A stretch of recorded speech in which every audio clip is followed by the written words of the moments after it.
So I posted a short video on one of my other boiler systems.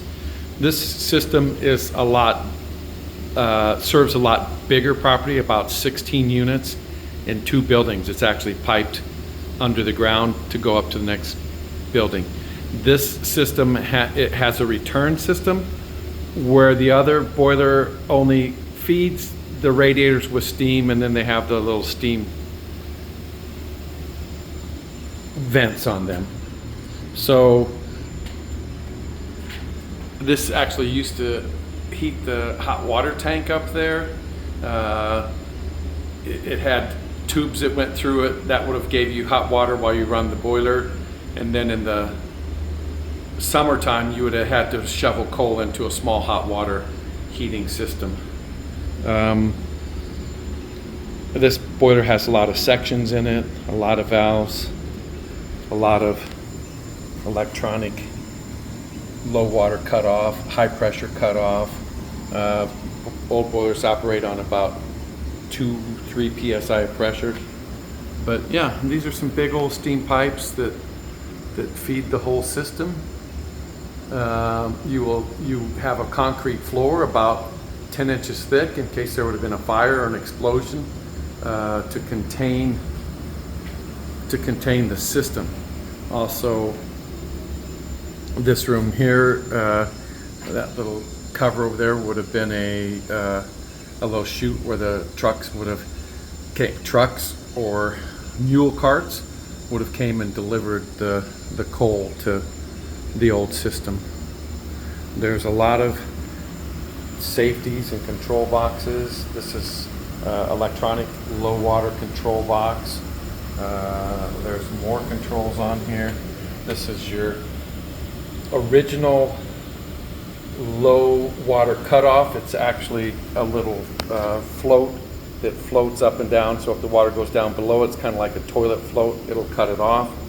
There's valves that you have to be careful with. There's lots of things. The sight gauge is pretty important.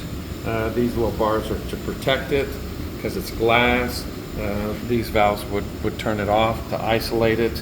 Right now that's about where the water's functioning.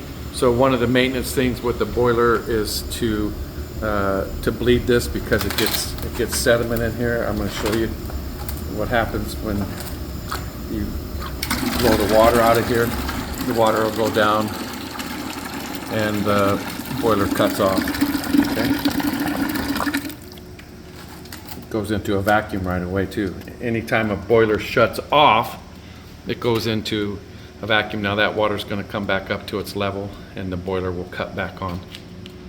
These tubes down here need to regularly be cleaned.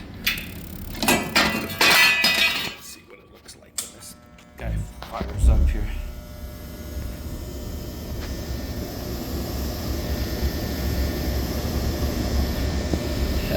When it fires up,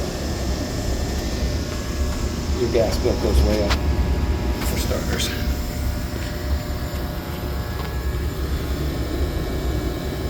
Can't really see it very well, maybe there.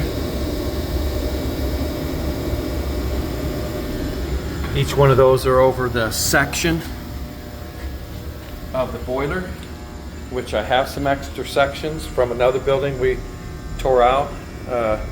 The water hangs out in here, and then that's kind of where the steam is created and goes up into the pipe. Anyway, that's kind of 101 on the boiler system. I use a timer instead of a thermostat.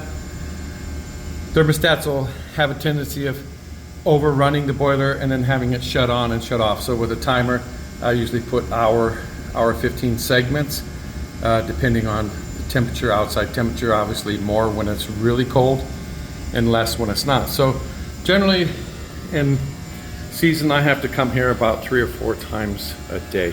Anyway, hope that shows a little bit about steam boilers.